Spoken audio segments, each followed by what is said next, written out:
For plants to operate efficiently, the proper flow of fluids is essential. To keep liquids flowing through plant piping systems, pumps are used. All pumps have the same basic function, to move liquids through piping systems to where they're needed in the plant.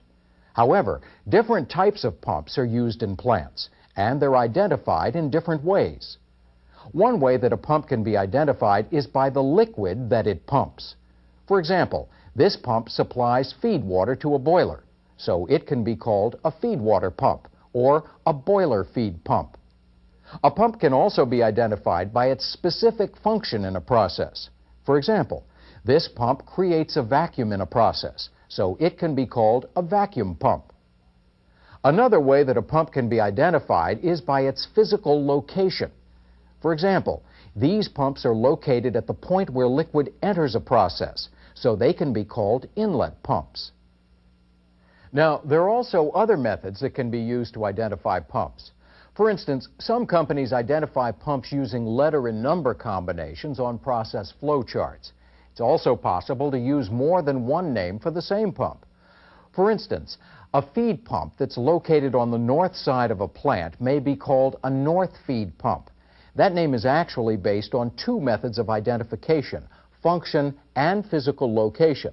The thing to remember is to make sure that you're familiar with the methods your company uses to identify the pumps under your control. Pumps can vary greatly in several ways, but certain components are common to all pumps. For example, all pumps have an inlet, a casing, and an outlet.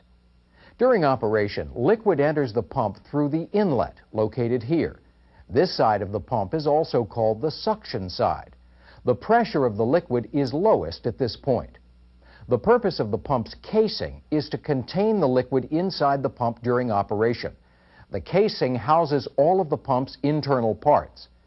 The liquid leaves the pump through the outlet. This side of the pump is also called the discharge side. The pressure of the liquid is highest at this point. Inside the pump, there's a component that physically moves the liquid through the pump. The type of component that's used determines the type of pump. Basically, pumps can be grouped into two general categories: positive displacement pumps and centrifugal pumps. A positive displacement pump uses a piston or some other device to push or positively displace controlled amounts of liquid through the pump. A centrifugal pump, on the other hand, uses an impeller which creates a centrifugal force to move the liquid. Centrifugal force is the force that develops when something moves or spins in a circular motion. In a centrifugal pump, this force pushes the liquid away from the center of rotation and out of the pump.